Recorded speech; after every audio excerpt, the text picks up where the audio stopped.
मध्य प्रदेश में हो रहे विधानसभा के उपचुनाव में कांग्रेस और भारतीय जनता पार्टी एक दूसरे को घेरने का कोई भी मौका हाथ से जाने नहीं देना चाहते। यही कारण है कि दोनों राजनीतिक दल एक सोची समझी रणनीति पर काम कर रहे हैं। कांग्रेस के निशाने पर अगर सबसे ज्यादा कोई है तो वह है ज्योतिरादित्य सिंधिया। यही कारण है कि कांग्रेस ने एक रणनीति के तहत सिंधिया को उनके ही गढ़ में घेरने की रणनीति बनाई और उसके तहत उनके पुराने मित्र सचिन पायलट को चुनाव मैदान में उतारा है।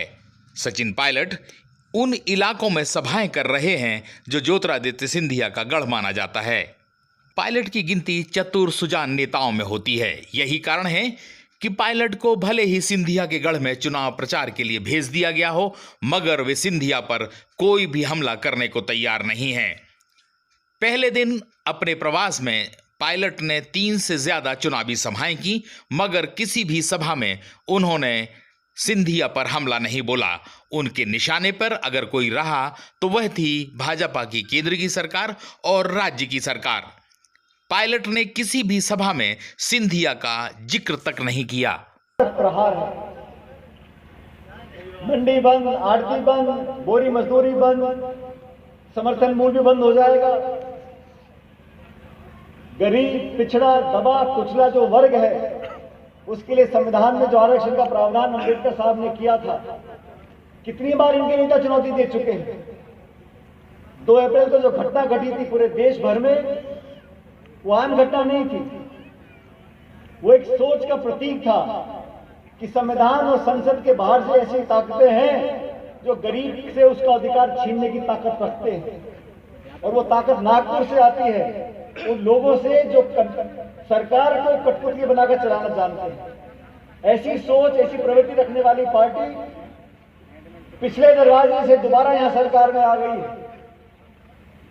लेकिन मैं जानता हूं लोकतंत्र की सबसे बड़ी खूबसूरती यह है कि कोई कितना बड़ा हो जाए, कितने बड़े पद पर बैठे, लेकिन वोट मांगने के लिए 5 साल अपना सर झुका के उसको हाथ जोड़कर वोट मांगना पड़ेगा।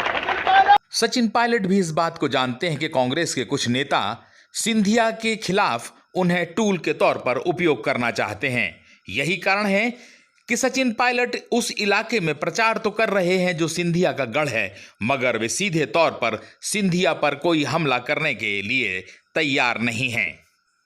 सचिन पायलट और सिंधिया की दोस्ती का अंदाजा इसी बात से लगाया जा सकता है कि जब ज्योतिरादित्य सिंधिया ने कांग्रेस छोड़कर भाजपा का दामन थामा था तो इस बात की चर्चाएं जोरों पर थी कि पायलट भी भाजपा में जा सकते हैं।